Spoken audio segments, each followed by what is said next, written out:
Hello दोस्तों, आज हम डिविजिबिलिटी के एक क्वेश्चन कराएंगे जो नए पैटर्न पे आधारित है।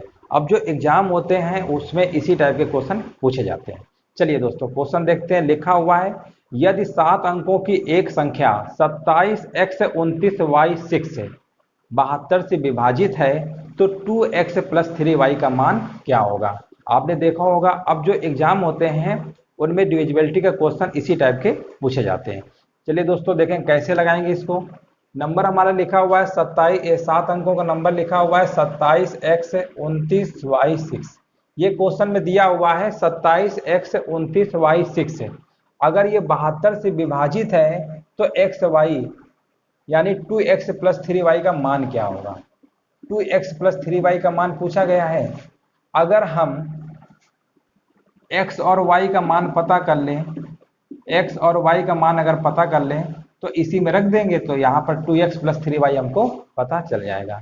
समस्या हमारे पास है x और y हम कैसे पता करें। ठीक है, तो देखो 72, अब 72 तो बहुत बड़ा नंबर है। हमेशा याद रखिए, जब कोई बड़ा नंबर दिया हो, जैसे 72 है या 99 है या इस टाइप के नंबर अगर दिया होता है तो हमेशा याद रखिए उनको ऐसे दो नंबर में हम तोड़ेंगे, ऐसे दो नंबर में इसके फैक्टर करेंगे जिनमें कुछ भी कॉमन ना हो। तो 72 में देखिए इसको हम ऐसे ले सकते हैं 9 और 8। 9 और 8 का जब हम मल्टीप्लाई करेंगे तो हमारा कितना आएगा 72। अब आप सोच रहे होंगे कि सर हम 72 को ऐसे भी लिख सकते थे 18 इंटू 4, ये भी हमारा 72 होता है। और मान लीजिए अगर आपका दिमाग तेज चलेगा तो आप ऐसे भी सोच रहे होंगे 72 को हम लिख सकते हैं 24 और 3 का मल्टीप्लाई। आप लिख सकते हैं, बिल्कुल लिखिए, हमें कोई आपत्ति नहीं है। लेकिन इसका एक रूल होता है, 72 को हम ऐसे दो नंबरों में तोड़ेंगे जिनमें कुछ भी कॉमन ना हो। कुछ भी कॉमन ना हो इसका मतलब ऐसे दो नंबर में तोड़ेंगे जिनका एचसीएफ यानी हाईएस्ट कॉमन फैक्टर 1 होना चाहिए। जब दो नंबरों में कुछ भी कॉमन नहीं होता है तो वहां पर उसका कॉमन 1 माना जाता है। एचसीएफ 1 एक हमारा यूनिवर्सल फैक्टर होता है और 1 हमेशा सभी नंबरों में कॉमन होता ही है। तो यहाँ पर देखिए इसीलिए हमने 72 को 9 और 8 में लिया है और इसको हम नहीं ले सकते हैं क्योंकि यहाँ पर देखिए 24 और 3 में से 3 दोनों में कॉमन है। 3 से ये भी नंबर कटेगा और 24 भी 3 से कटेगा और ये 18 जो और ये 4 लिखा हुआ ना, ये 2 से कट रहा है। तो हमें सिर्फ ऐसा नंबर लेना जो किसी नंबर से ना कटे। किसी नंबर से ना कटे तो 1 से तो कटेगा ही। तो सीधे इसका मतलब ऐसा समझिए कि ऐसे दो नंबर में तोड़ेंगे जिनका एचसीएफ क्या होना चाहिए 1। अब देखिए अगर 72 से अगर वो नंबर डिवाइड है तो इसका मतलब अगर वो नंबर 9 से भी कटेगा और 8 से भी कटेगा।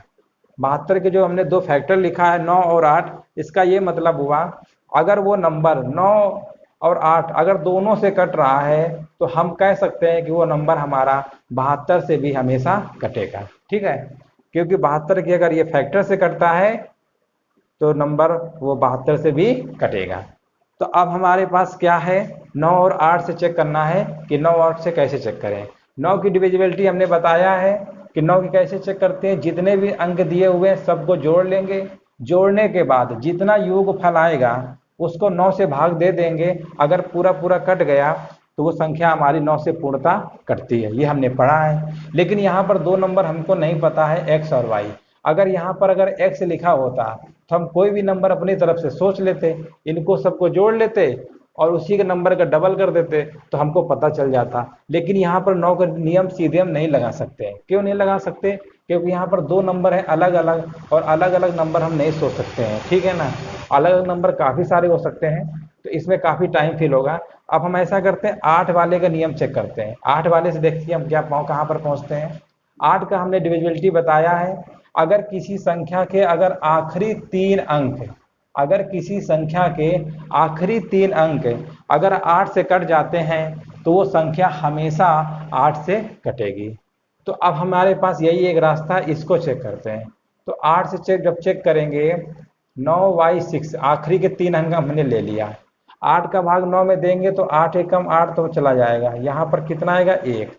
अब यहाँ से हम लिखेंगे y तो हमको पता नहीं, y कुछ भी हो सकता है। ठीक है ना, चलिए हम स्टार्टिंग करते हैं 0 से। अगर y अगर हमारा मान लेते हैं 0 है तो यहाँ पर 0 रखेंगे तो कितना आएगा 0। फिर 8 का भाग 8 में देंगे तो कितना बार जाएगा, एक बार, और 8 एकम 8 2 आया। यहाँ से क्या उतार रहे हैं 6। इसका मतलब हमारे पास देखिए लास्ट में नंबर 6 आ रहा है, यानी हमें 8 के पहाड़े में वो नंबर देखना है जिसमें लास्ट में 6 आता है। लास्ट में 6 किसमें आता है? एक 16 में आता है और एक 56 में आता है, ठीक है ना। बस दो ही नंबर में पॉसिबल है, या तो 56 में आएगा या तो ये तो 16 में आएगा। तो देखिए यहाँ तो जब जीरो रख रहे हैं तो 26 आ रहा है, इसका मतलब 16 तो आ नहीं सकता है।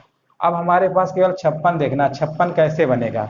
56 तभी बनेगा जब यहाँ पर 5 आएगा। यहाँ पर क्या आएगा? 5। यहाँ पर 5 कैसे आ सकता है? यहाँ पर ऐसा क्या नंबर लिखें कि घटाने पर 5 आना चाहिए?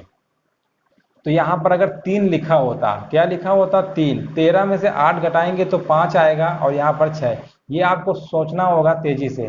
तो इसका मतलब y का मान हम क्या रखेंगे? 3। अगर यहाँ 3 रख देंगे तो कितना आएगा? 8 एक कम 8, 13। 13 में 8 घटाएंगे 8 सत्ते 56, यानी ये संख्या हमारी पूरी तरीके से कट गई। तो हमको ये पता चल गया y का मान कितना है? 3।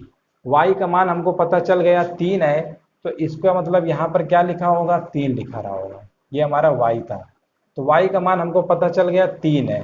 अब देखिए एक नंबर हमें फिल करना है, एक नंबर बचा हुआ है। अब हम x निकाल सकते हैं।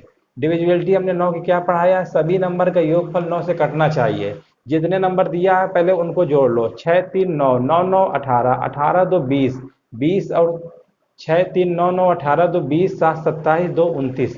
29 हमारे हो चुके हैं।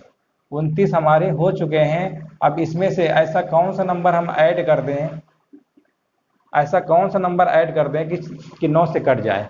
तो हमारे दिमाग में आया कि अगर 29 में से अगर हम 7 ऐड कर दें, 29 में से क्या ऐड कर दें? 7 अगर ऐड कर दें तो ये हमारा होगा 36, और 36 हमारा 9 से कटेगा, ठीक है। तो इस तरीके से हमको ये पता चल गया कि जो x हमारा है वो कितना रहा होगा? 7। x हमारा कितना रहा होगा? 7। अब क्वेश्चन में पूछा गया था 2x प्लस 3y का मान क्या होगा? अब आप निकाल सकते हैं। x का मान रखेंगे 7 प्लस 3 इंटू वाई, वाई का मान कितना है? 3, y का मान रखेंगे 3।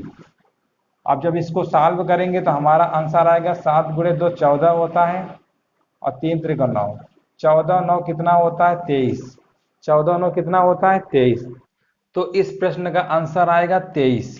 कितना आंसर आएगा? 23, जो कि ऑप्शन में नहीं दिया हुआ है। इसका मतलब इसके जो चारों ऑप्शन दिए हुए हैं क्या है? गलत है। तो आप इसको सही कर लीजिएगा। इस प्रश्न का जो सही आंसर होगा हमारा कितना होगा? 23 होगा।